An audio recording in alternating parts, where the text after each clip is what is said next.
Let's rewind for a moment, shall we? Back to when Meghan Markle and Prince Harry had just slammed the palace doors behind them. Their royal escape was still raw, fresh, and the world couldn't stop talking. The press? Oh, they were on their tail like bloodhounds, hungry for scandal, eager for a glimpse of failure. And right in the middle of that storm, swooping in like a Hollywood guardian angel, came Tyler Perry. This wasn't just a friendly handshake or a spare guest room. No, Perry opened his entire mansion to them. He gave them shelter, privacy, credibility, and, let's be honest, a golden ticket into Hollywood's inner circle. At a time when Meghan and Harry were one headline away from being branded as outcasts, Tyler Perry gave them something even more valuable than protection: legitimacy. That kind of loyalty? You don't find it in Hollywood. It's rare. It's mythical. But here's where the story takes its jaw-dropping turn.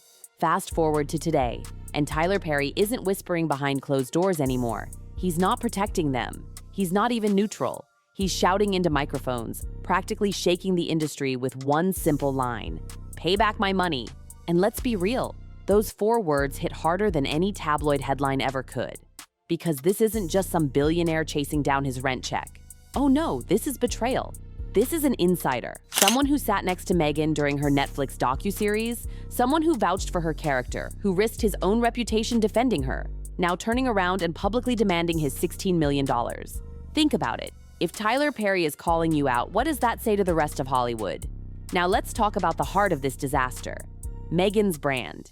On paper, it was supposed to be her empire, a polished, dreamy lifestyle brand. The branding was slick, luxury with whispers of empowerment, sustainability, and that sprinkle of royal dust. Think Gwyneth Paltrow's Goop, but with a Duchess stamp. Sounds perfect, right? Except no, the hype didn't match the hustle. Products? Overpriced. Messaging? Confused. Execution? A complete mess. And then, oh, the receipts started leaking. Brutal, humiliating receipts. We're not talking about a bad month or a weak quarter. No, this was catastrophic.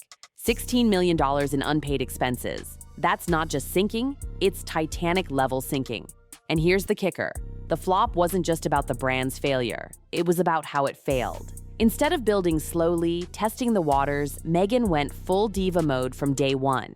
We're talking 5-star venues, private jet launches, celebrity stylists flown in from different continents. She acted like she was the next Estee Lauder before she'd even sold a single face serum. One insider summed it up perfectly. She acted like she was already a beauty mogul, but the public wasn't buying it. Literally. And Tyler Perry? He wasn't just sitting pretty as a well-wisher. Allegedly, he poured in support, resources, logistics, maybe even financial backing, and now that the math doesn't add up, he's not whispering in her ear.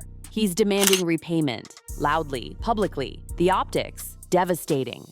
Because here's the thing, Perry isn't just another Hollywood big shot. He's the man who risked backlash to host Meghan and Harry when no one else would. If he's now saying Meghan is a financial disaster, that's a megaphone announcement to the industry. Her Hollywood fairy tale is crumbling, and the fallout was instant. The industry turned cold, ice cold. Executives, distributors, e-commerce platforms that once courted her suddenly pulled back. Retailers quietly pulled her products from shelves. Even one Hollywood producer bluntly said, "If Perry can't get his money back, what chance do the rest of us have?" Brutal. Absolutely brutal. And as all this chaos erupted, social media did what it does best. Turned pain into punchlines. Hashtags exploded. Debt Duchess and Payback Princess started trending. TikTok creators looped Perry's infamous "Pay back my money" over Meghan's old empowerment speeches. Meme pages renamed her brand from "As Ever" to "As Never." What once was marketed as a movement of empowerment now looked like a full-blown meme-worthy flop. For Meghan, this isn't just about owing millions. This is about credibility. It's about watching the dream she built slip through her fingers. And as Perry's demand keeps echoing online, the world is left asking, how did it all fall apart so fast? The moment Tyler Perry went public, it was like striking a match in a room filled with gasoline. Hollywood insiders panicked. Retail partners called their lawyers, trying to trigger quiet exit clauses. PR firms started ghosting Meghan's team. Boutique distributors whispered behind closed doors. If Perry can't trust her, who can? One chilling comment from a distributor summed it up. "We don't just sell products, we sell image. And Meghan's image? Toxic." Even online platforms began quietly shadow removing her brand's listings. This wasn't just a scandal, it was an erasure. a slow, deliberate wipeout. But here's the painful twist. The $16 million debt wasn't even the worst part. The real nightmare was her brand becoming a joke. On TikTok, creators stitched Perry's voice over Meghan's speeches, turning her vision into viral mockery. On Instagram, accounts that once praised her activism now flooded with memes about as never. A dream that started with luxury candles and empowerment messaging ended up as nothing more than a coffee break laugh. And here's what insiders reveal. Meghan refused to see the writing on the wall. When sales data showed weak numbers, she blamed poor marketing. When distributors suggested cost-cutting measures, she pushed back. She was insistent. Her brand had to feel high-end, glamorous, royal. She dreamed of an Oprah meets Diana legacy, but she skipped the one part that mattered most, building a product people actually wanted. And that stubbornness, it cost her everything. Now let's talk about Tyler Perry's side of the storm, because trust me, he wasn't mincing his words. He could have stayed quiet, could have settled things privately with a lawsuit or backroom deal, but no. Perry went loud, he went bold, and his words, "Pay back my money," cut deeper than any legal filing ever could. This wasn't just about dollars and cents. It was about pride. It was about respect. It was about betrayal. And the press? Oh, they ate it up like candy.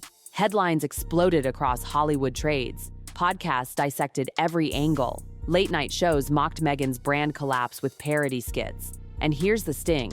For someone like Meghan, who has fought tooth and nail to control her image, this wasn't just bad press. It was catastrophic. Because this time, it wasn't tabloids twisting her story. It was her own inner circle turning against her. That's the kind of wound you don't heal from. Behind closed doors, the panic was spreading like wildfire. People who had once been on Team Meghan were quietly jumping ship. A celebrity stylist who once championed her said bluntly, "I believed in her, but she's impossible to work with. She doesn't listen." Even a marketing director who worked on her brand confessed, the branding was gorgeous, no doubt. But there was no soul. It felt like a copy of a copy, pretty on the outside, empty on the inside. And through all this chaos, Meghan stayed silent. No press release, no clarifying statement, not even a sympathetic Instagram post with soft lighting and flowers in the background. Nothing. And that silence? It didn't read as dignity. It didn't look like class. To the public, it screamed guilt. Like she had nothing left to defend because maybe, just maybe, the truth had already been laid bare. Her empire wasn't just collapsing, it was being stripped away in real time. Because let's be real, Tyler Perry's words didn't just sting financially. They shattered the illusion Meghan had spent years building. She wasn't the powerhouse entrepreneur she tried to sell. She wasn't the rebranded duchess with a glittering empire of independence. She was now, let's say it, the punchline of Hollywood. A cautionary tale. A walking reminder of what happens when your image races ahead of your substance. And the damage? It wasn't just reputational, it was irreversible. Behind the glossy press releases and glamorous promo shoots, her brand had been built on shaky ground from the start. Products barely moved. Inventory sat untouched in warehouses that cost a fortune. The team scrambled to rebrand failure as exclusivity, but high-end packaging and influencer campaigns couldn't cover up the ugly truth. People just weren't buying. Critics saw right through it.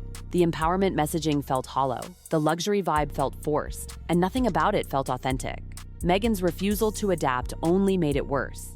Insiders whisper that she brushed off every warning. Data showed weak sales, she dismissed it. Advisors suggested scaling down, she rejected it. Every launch had to feel like a royal gala. Every ad campaign had to sparkle like a Vanity Fair cover. She wanted to sell elegance, but in the process, she sold nothing. And then, like a domino effect, Perry's fallout opened the floodgates. Industry voices that once stayed neutral started speaking up. One producer admitted off record, "We all saw it coming. It was only a matter of when, not if." Talent managers warned clients to steer clear. Brand consultants began citing Meghan's company in presentations as an example of what not to do. Think about that. Meghan Markle, once a Hollywood darling, reduced to a cautionary slide in a PowerPoint. Meanwhile, social media went savage. Fans who once defended her deleted their supportive posts. Some even replaced them with snark. One viral tweet cut straight to the bone. She left the palace for freedom and ended up chained to debt. Others mocked the irony of her once preaching financial independence, only to end up publicly indebted to the very man who had once saved her. The memes were endless. And the most haunting part? Silence from Meghan's camp. No Oprah-style interview, no glossy People magazine spread, no Instagram damage control, nothing. That vacuum of response let everyone else write the story for her. And in Hollywood, when you don't tell your story, someone else will, and trust me, they won't be kind. Speculation flourished. Was the entire $16 million Perry's money? Were other silent investors also sharpening their knives, ready to come forward? Did Meghan and Harry redirect funds meant for other projects? Nobody knew the details, but everyone assumed the worst. And Hollywood, as it always does, moved on quickly, but not before making her an example. Within weeks, her brand's digital presence began to vanish. The website went dark, social media accounts went quiet, collaborations were canceled with no explanation. It was as if the brand had never existed at all. And in some ways, maybe it hadn't. Maybe it had only ever been a fantasy, a projection of what Meghan wanted the world to see. But when the smoke cleared, what was left? Nothing but debt. And Tyler Perry's voice echoing through the headlines, "Pay back my money." For someone who once stood at the altar of Windsor Castle, who shook hands with presidents, who dined with Hollywood's elite, the fall wasn't just steep, it was complete. The girl who dreamed of being a princess reinvented herself as a businesswoman, only to be exposed by the very man who once gave her shelter. And the final blow? It didn't come from the palace. It didn't come from the press. It came from someone who once believed in her. That betrayal, that cutting of ties, was the nail in the coffin. And now, Meghan Markle's empire, once touted as unstoppable, lies in ruins. Not because of the tabloids, not because of Buckingham Palace, but because of her own stubbornness. And the very man who once saved her, turning against her. So here we are. The Duchess, who dreamed of building an Oprah meets Diana legacy, is now the industry's favorite cautionary tale. From debt Duchess memes to a $16 million cloud hanging over her head, Meghan's brand collapse isn't just another failed business. It's a Hollywood tragedy, played out in public with Tyler Perry delivering the final devastating line. And the question everyone is asking now? Can Meghan Markle ever recover from this? Or is her Hollywood fairy tale officially over? Tale officially over? Tale of